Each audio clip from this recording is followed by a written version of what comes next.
नमस्कार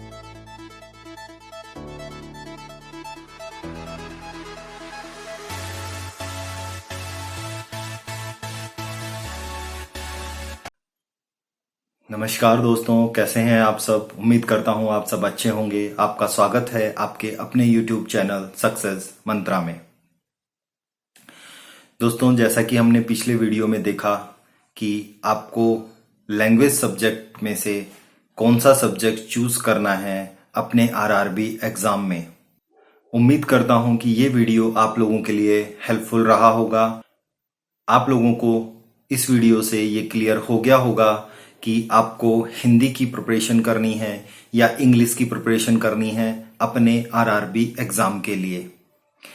तो दोस्तों, आज हम उसी कड़ी में, लैंग्वेज की कड़ी में ही आगे बढ़ेंगे और आज हम डिस्कस करेंगे कि हिंदी लैंग्वेज की तैयारी आपको कहाँ से करनी है, हिंदी लैंग्वेज की तैयारी आपको कैसे करनी है, उसके लिए आपको क्या क्या स्टडी मटेरियल यूज करना है और क्या स्ट्रेटेजी रहेगी आपकी हिंदी लैंग्वेज की प्रिपरेशन के लिए। कौन कौन सी बुक्स मैंने यूज की थी, क्या स्टडी मटेरियल मैंने यूज किया था हिंदी लैंग्वेज की प्रिपरेशन के लिए। बहुत से लोगों के वीडियो में कमेंट्स आ रहे थे कि आप सर हिंदी का स्टडी मटेरियल प्रोवाइड कर दें, आप हिंदी के बारे में कुछ गाइडेंस दे दें। तो इसी को देखते हुए मैंने ये हिंदी लैंग्वेज के लिए स्पेसिफिक एक वीडियो तैयार किया है, जिसमें आपके जितने भी डाउट्स होंगे आपके स्टडी मटेरियल को लेके या आपके कैसे आपको प्रिपरेशन करनी है इस चीज को लेके और आपको उसमें कैसे पढ़ाई करनी है, ये सारी चीजें आपकी आज इस वीडियो में कवर हो जाएंगी। हिंदी लैंग्वेज के बारे में संपूर्ण जानकारी आपको आज इस वीडियो से मिल जाएगी। तो ये वीडियो बहुत ही इम्पॉर्टेंट होने वाला है। जो लोग हिंदी लैंग्वेज के लिए प्रिपेयर करने वाले हैं RRB एग्जाम में, तो दोस्तों बने रहिए मेरे साथ में और चलिए हम देखते हैं कि आपको हिंदी लैंग्वेज की तैयारी कहाँ से और कैसे स्टार्ट करनी है। हिंदी सब्जेक्ट की तैयारी के लिए आपको जो सबसे ज्यादा फोकस अपना करना होगा वो करना होगा रीडिंग पे। आपको सबसे ज्यादा फोकस पढ़ाई पे करना होगा। इसके लिए आप हिंदी के अखबार को यूज कर सकते हैं। आप इसके लिए महापुरुषों में से किसी की जीवनी अगर आपको पसंद हो या आपके पास पहले से कोई किताब रखी हो तो आप वहां से पढ़ सकते हैं। मैंने हिंदी की पढ़ाई के लिए भागवत गीता को पढ़ा था और उससे मुझे बहुत फायदा मिला, क्योंकि हमारे जो पुराने ग्रंथ हैं उनमें आपको शुद्ध हिंदी देखने को मिलेगी। तो आप उसको पढ़ेंगे तो आपको धीरे धीरे धीरे ये एग्जैक्ट आइडिया हो जाएगा कि हमारी बोलचाल की भाषा और जो लिखते हैं हम व्याकरण के हिसाब से उसमें कितना अंतर होता है और कौन कौन से शब्द वहां पे काम में लिए जाते हैं। तो इससे आपकी जो शब्दावली है हिंदी की, वोकैबुलरी जिसको हम कहते हैं, वो आपकी मजबूत हो जाएगी और आपको ऐसे ऐसे शब्द वहां देखने को मिलेंगे जो आप रेगुलर बोलचाल में यूज नहीं करते हैं। कोई भी अच्छी किताब जिसमें आपका इंटरेस्ट हो, जिसमें जो शुद्ध हिंदी है वो शुद्ध लिखी हुई हो, व्याकरण के हिसाब से उसमें उसका लेखन किया गया हो, वो आप यूज कर सकते हैं। ये जितनी भी धार्मिक पुस्तकें होती हैं इनका जो प्रकाशन है और लेखन है वो ऐसी संस्थाओं द्वारा किया गया है जहां पे हिंदी को बहुत ही प्राथमिकता दी जाती है। तो इसलिए मैं आपको इन चीजों को पढ़ने के लिए आपको सजेस्ट करूं। इसके बाद हम आते हैं बुक्स पे कि आपको कौन सी किताब लेनी है हिंदी लैंग्वेज की तैयारी के लिए। मैं आपको इसमें पीडीएफ भी प्रोवाइड करूंगा, जो कि 2 पीडीएफ होंगे और दोनों ही अड्डा 247 के पीडीएफ होंगे। ये दोनों पीडीएफ आपकी तैयारी के लिए और प्रैक्टिस के लिए, दोनों ही चीज़ों के लिए बहुत ही उपयोगी होंगे। और आप इनके साथ में तैयारी करके अभी जो लेटेस्ट पैटर्न चल रहा है हिंदी के एग्जाम में, क्वेश्चंस जैसे आ रहे हैं और किस किस टॉपिक से क्या क्या क्वेश्चंस आ रहे हैं, वो सारा आपको इन पीडीएफ से मिल जाएगा और आपको आइडिया हो जाएगा कि क्वेश्चंस कैसे बनते हैं और हमें किस किस चीज की तैयारी करनी है। तो चलिए मैं आपको एक ओवरव्यू दे देता हूं उस पीडीएफ का कि आपको उसमें क्या क्या चीजें देखने को मिलेंगी और आपको वहां से कैसे तैयारी करनी है। ये आपकी पहली पीडीएफ होने वाली है जो कि है अड्डा 247 की। यहाँ पे आप देख सकते हैं हिंदी भाषा आईबीपीएस आरआरबी एवं राजभाषा अधिकारी 2018 की परीक्षाओं के लिए। इसमें आपको टॉपिक वाइज हिंदी भाषा, देवनागरी लिपि और हिंदी भाषा से संबंधित महत्वपूर्ण तथ्य होंगे। इसकी प्रिपरेशन आपको करने की कोई ज़रूरत नहीं है, जिसको हम विलोम शब्द भी कहते हैं। ये आपको यहाँ से देखने हैं। तीसरा जो टॉपिक रहेगा वो रहेगा पर्यायवाची शब्द, तो यहाँ पे आपको इसको भी देखना है। फोर्थ टॉपिक जो है वो है आपका मुहावरे एवं लोकोक्तियाँ, इसको भी आपको यहाँ से देख लेना है। इसमें जितने भी मुहावरे एवं लोकोक्तियाँ होंगी इस बुक में, पर्यायवाची शब्द होंगे, विपरीतार्थक शब्द होंगे, वो मोस्टली आपके पिछले सालों में आ रहे क्वेश्चन से और आपके जो आ सकता है उसी को कवर किया गया है। तो आप इससे इसकी तैयारी अच्छे से कर पाएंगे। नेक्स्ट आपका टॉपिक है अनेक शब्दों के लिए एक शब्द, जिसको अनेकार्थी शब्द भी कहते हैं। इसके बाद आते हैं समरूपी या समश्रुत भिन्नार्थक शब्द, ये भी पेपर में आता है। नेक्स्ट जो टॉपिक है वो है तत्सम तद्भव देशज और विदेशज शब्द, तो ये भी इंपॉर्टेंट पार्ट प्ले करेगा आपकी तैयारी में। विराम चिन्ह, इसको भी आपको देखने की आवश्यकता नहीं होती है, इसमें भी कोई क्वेश्चन आपका नहीं बनेगा। अब जो आपका इंपॉर्टेंट पार्ट है इस एग्जाम का वो स्टार्ट हो जाता है टॉपिक 9 से। तो फर्स्ट आता है वर्तनी शुद्धि। 5 क्वेश्चन, 5 से 10 क्वेश्चन आपको देखने को मिलेंगे वर्तनी शुद्धि के आपके हिंदी के पेपर में। वाक्य के अशुद्ध भाग का चयन, अव्यवस्थित वाक्य खंडों से क्रमबद्ध वाक्य बनाना, 5 से 10 क्वेश्चन आपको मिलेंगे। इससे 5-5 करके इसमें 2 पार्ट में 10 क्वेश्चन आते हैं। रिक्त स्थानों की पूर्ति में एक साथ भी आपसे पूछा जा सकता है। अनुच्छेदों में रिक्त स्थान की पूर्ति, 5 से 7-8 क्वेश्चन इससे भी आते हैं। और अपठित गद्यांश मोस्ट इम्पोर्टेंट, इससे आपके पूरे 10 क्वेश्चन आते हैं। जो आपका 40 नंबर का पेपर रहेगा हिंदी का, वो आपका वर्तनी शुद्धि, वाक्य के अशुद्ध भाग का चयन, अव्यवस्थित वाक्य खंडों से क्रमबद्ध वाक्य, रिक्त स्थानों की पूर्ति, अनुच्छेद में रिक्त स्थानों की पूर्ति, अपठित गद्यांश, मैक्सिमम पार्ट इसी से कवर हो जाता है। इसी में जब हम आगे बढ़ेंगे तो आपको मिलेंगे प्रैक्टिस सेट। इसमें 10 प्रैक्टिस सेट आपको मिलेंगे जो कि आपकी तैयारी के लिए, प्रैक्टिस करने के लिए आपको हेल्प करेंगे। तो इसमें भी जो क्वेश्चंस हैं इन प्रैक्टिस सेट में, वो सारे क्वेश्चंस आपके वही हैं जो आरआरबी एग्ज़ाम में पूछे जाते हैं या रेगुलर बेसिस पे आ रहे हैं। तो ये देखिए जो विपरीतार्थक शब्द आते हैं, विलोम शब्द जिनको हम कहते हैं, वो आपको ऐसे यहाँ पे देखने को मिलेंगे। आप इनको 2 से 3 बार अगर पढ़ भी लेंगे अच्छे से तो आपकी विलोम शब्द के लिए तैयारी हो जाएगी। ये आप देख सकते हैं पर्यायवाची शब्द, तो ये भी आपको सिर्फ गो थ्रू होना है। नेक्स्ट आपका आता है मुहावरे एवं लोकोक्तियाँ। तो ये इस टाइप में आपको मुहावरे इसमें मिलेंगे। ये आपके लिए ज़्यादा टफ नहीं होगा। अगर आपका बेस हिंदी रहा है तो इसकी भी प्रिपरेशन आपकी आसानी से और जल्दी हो जाएगी। बस आप एक चीज़ ध्यान रखिएगा, 3 से 4 बार आपको इनका रिवीजन करना ही करना है। नेक्स्ट आपका आ जाता है अनेक शब्दों के लिए एक शब्द। तो ऐसे ही आपको अनेक शब्दों के लिए एक शब्द इसमें मिलेंगे। जैसे मैंने आपको बताया है लोकोक्ति, मुहावरे, पर्यायवाची और विलोम शब्द के लिए कि आपको इसको भी अच्छे से गो थ्रू कर लेना है। ये नेक्स्ट है आपका समरूपी भिन्नार्थक शब्द।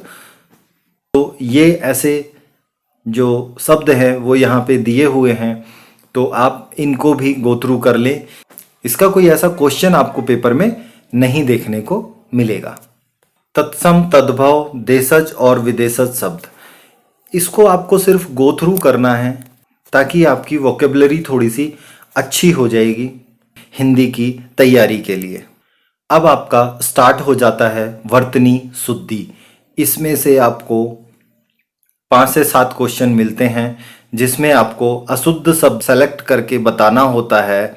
तो इसको आप अच्छी तरह से देख लें कि कौन से क्वेश्चन जो हमारे बोलने में और लिखने में अंतर होता है वो आपको यहाँ से मिल जाएगा वर्तनी शुद्धि से।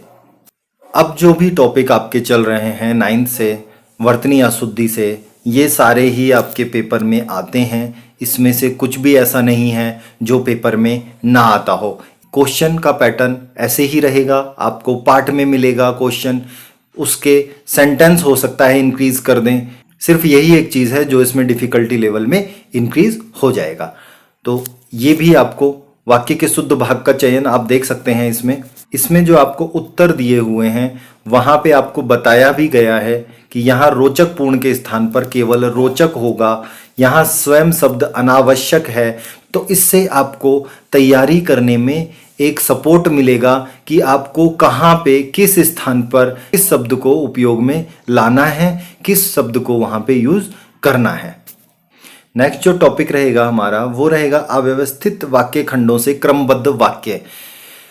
5 से 6 क्वेश्चन आपको जरूर से जरूर मिलेंगे पेपर में और ये बहुत इजी होता है।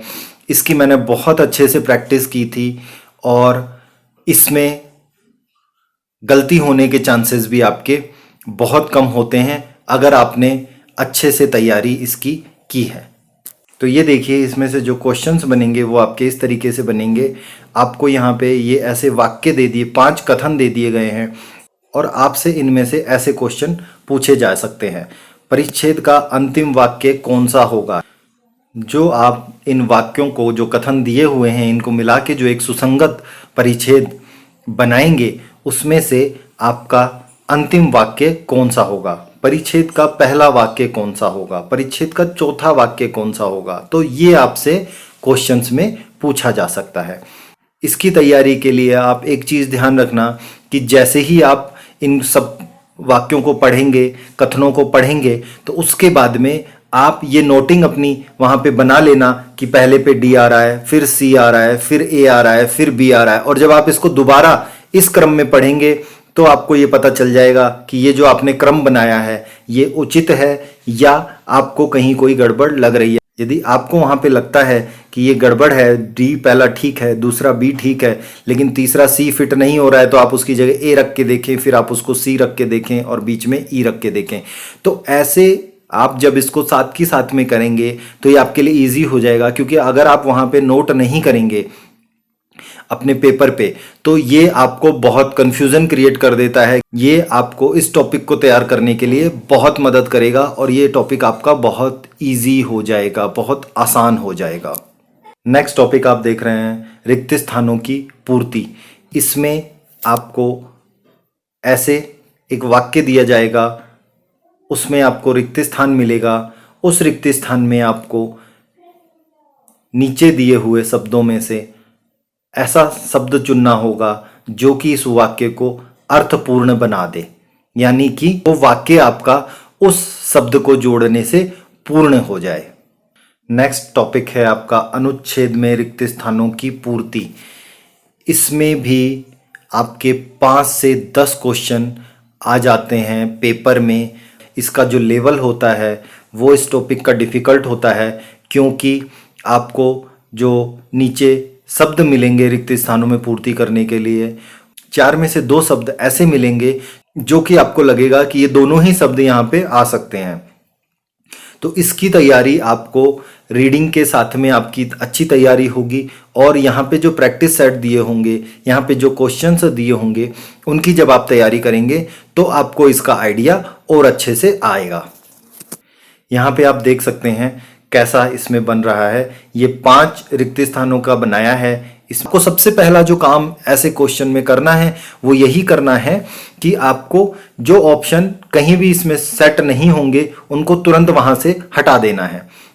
तो ऐसे जो क्वेश्चंस होंगे इनकी प्रिपरेशन आपको ऑप्शंस को डिलीट करके करनी होगी कि आपको 2 ऑप्शन वहां से हट जाएंगे। 2 ऑप्शन जो आपको लगेंगे सिमिलर हैं लेकिन उसमें से एक ही ऑप्शन जो होगा वो करेक्ट होगा। नेक्स्ट जो टॉपिक है अपठित गद्यांश, ये सबसे इंपॉर्टेंट टॉपिक है आपके पेपर का। अगर आपने अपठित गद्यांश को अच्छे से पढ़ते हुए कंप्लीट कर दिया तो आपके 10 मार्क्स एकदम आसानी से आपको इस पेपर में मिल जाएंगे। तो अपठित गद्यांश में जो लेवल डिफिकल्टी का बढ़ता है वो बढ़ता है गद्यांश को लंबा बना के, यानी गद्यांश जो है आपका वो आपका लंबा बनेगा। ये देखिए, ये देखिए, तो और भी लंबा होगा, इससे भी लंबा होगा। तो जितना गद्यांश में ज़्यादा वाक्य होंगे उतना ही वो आपके लिए लेवल ऑफ डिफिकल्टी इंक्रीज हो जाएगा, क्योंकि आपको इस पूरे गद्यांश में से ही क्वेश्चन सॉल्व करने हैं। और पिछली बार का मैं आपको बता दूं, लास्ट ईयर जो क्वेश्चंस आए थे वो एक ही गद्यांश से 10 क्वेश्चन ना होके 4 गद्यांश दिए हुए थे और उसमें से 3-3 क्वेश्चन उन्होंने पूछे हुए थे। तो वो एक लेवल ऑफ डिफिकल्टी वहां पे इंक्रीज हो गया था कि आपको पूरा गद्यांश पढ़ना है और सिर्फ आपको 3 ही क्वेश्चन वहां पे देखने को मिलेंगे। तो इसका आप ध्यान रखिएगा इस बार। अब आप यहाँ पे इसके क्वेश्चन देख सकते हैं। रूढ़िवादी शब्द का विपरीतार्थी शब्द चुनिए। तो ये क्वेश्चन जो है आपका विलोम शब्द का, ये आपका गद्यांश से ही बन गया। नेक्स्ट आप आगे आप देखें, सांघिक शब्द का पर्यायवाची शब्द चुनिए। तो ये आपका गद्यांश से ही बन गया। समानार्थी शब्द चुनिए, तो ये भी आपका गद्यांश से ही बन गया। तो ऐसे क्वेश्चन आपको गद्यांश में से ही मिल जाएंगे। तो इस पीडीएफ में आपको 8 गद्यांश यहाँ पे मिल जाएंगे, जिससे आपको क्वेश्चंस का भी आइडिया हो जाएगा और कैसे गद्यांश आ रहे हैं, उसमें कैसी शब्दों को यूज किया गया है, कैसे वाक्यों को यूज किया गया है, ये भी आपको यहाँ से आइडिया मिल जाएगा। इसके बाद में आपको प्रैक्टिस सेट मिलेगा जिसमें कि आपको सेम पेपर की ही तरह यहाँ पे क्वेश्चंस मिलेंगे। ये यहाँ पे ऐसे 10 प्रैक्टिस सेट आपको मिल जाएंगे। तो ऐसे यहाँ पे आपको 10 प्रैक्टिस सेट मिलेंगे। 10 प्रैक्टिस सेट में हर प्रैक्टिस सेट में 40 क्वेश्चन होंगे, तो ये 400 क्वेश्चंस आपके हो जाएंगे। ये आपके लिए बहुत ही अच्छा होगा आपकी हिंदी सब्जेक्ट की तैयारी के लिए और ये आपको बहुत ज़्यादा हेल्प करेगा। दूसरी बुक में आपको दूसरी पीडीएफ में आपको यहाँ पे दिखा देता हूँ। वो पीडीएफ आपकी प्रैक्टिस सेट की होनी है जिसमें आपको क्वेश्चंस मिलेंगे। तो ये है दूसरी पीडीएफ जिसमें क्वेश्चंस का पैटर्न होगा। इसमें डायरेक्ट आपको प्रैक्टिस सेट मिलेंगे और ये प्रैक्टिस सेट आपको प्रैक्टिस करने में हेल्प करेंगे। तो ये प्रैक्टिस सेट 1 है। तो इसी तरह से इसमें भी आपको 40-40 क्वेश्चंस के प्रैक्टिस सेट मिलेंगे इस पीडीएफ में भी, और यहाँ पे भी आपको 10 प्रैक्टिस सेट मिल जाएंगे जो कि आपको हेल्प करेंगे ज़्यादा से ज़्यादा प्रैक्टिस करने में और हिंदी की अच्छे से तैयारी करने में। क्योंकि आप एक चीज़ नोट कर लीजिए, हिंदी लैंग्वेज की, हिंदी के पेपर की आप जितनी प्रैक्टिस करेंगे, आप जितनी रीडिंग करेंगे, उतना ही आपका हिंदी का पेपर आपके लिए इजी और ज़्यादा मार्क्स स्कोर करने वाला हो जाएगा एग्ज़ाम में। तो ये 2 प्रैक्टिस बुक मैंने आपको बता दी हैं। इसके अलावा एक और बुक है जिसकी मुझे पीडीएफ नहीं मिल पाई थी। तो ये बुक है जो आपको परचेज करनी है प्रैक्टिस के लिए, किरण की वस्तुनिष्ठ सामान्य हिंदी, जो मैंने काम में ली थी एग्ज़ाम में अपनी प्रिपरेशन के लिए। आप इसको ज़रूर परचेज करें, आपकी प्रैक्टिस में ये बुक काफ़ी हेल्प करेगी। तो ये 2 पीडीएफ और ये एक बुक, ये 3 चीज़ें आपके लिए सफिशिएंट होंगी हिंदी की प्रिपरेशन करने के लिए। इसके अलावा भी अगर आपको हिंदी व्याकरण की प्रिपरेशन करनी हो तो उसके लिए आप एक अरिहंत की बुक आती है, उसको ऑनलाइन मैं आपको पीडीएफ प्रोवाइड करवा दूंगा। वो बुक आपकी हिंदी व्याकरण से रिलेटेड जो भी आपकी चीज़ें होंगी उनको कवर करने के लिए हेल्प करेगी। तो यही सब था दोस्तों आज के वीडियो में जो कि मैंने आपको बताया कि हिंदी की प्रिपरेशन आपको कहाँ से करनी है, हिंदी की जो तैयारी आपको करनी है उसमें आपको किस चीज़ पे मेन फोकस करना है। तो आज के वीडियो में इतना ही दोस्तों। अगर ये वीडियो आपकी किसी भी तरह से हिंदी की प्रिपरेशन में हेल्प करता है आरआरबी एग्ज़ाम के लिए, तो आप इस वीडियो को ज़रूर से ज़रूर लाइक करें और अपने दोस्तों के साथ में भी शेयर कर दें ताकि उनकी भी हेल्प हो जाए। अगर आपने अभी तक मेरा चैनल सब्सक्राइब नहीं किया है तो आप इस चैनल को ज़रूर से ज़रूर सब्सक्राइब कर लें और सब्सक्राइब के बगल में बेल बटन को प्रेस कर दें। जो भी इम्पोर्टेंट वीडियो मैं बनाऊंगा टॉपिक से रिलेटेड, उनका आपको नोटिफिकेशन तुरंत से तुरंत मिल जाए। और अगर आपको कोई डाउट हो या कोई क्वेश्चंस हो तो आप वीडियो के कमेंट में जाके कमेंट कर सकते हैं। इन दोनों पीडीएफ का लिंक मैं आपको डिस्क्रिप्शन में दे दूंगा। तो इसी के साथ में इस वीडियो को हम विराम देना चाहेंगे दोस्तों। बहुत बहुत धन्यवाद। Thank you.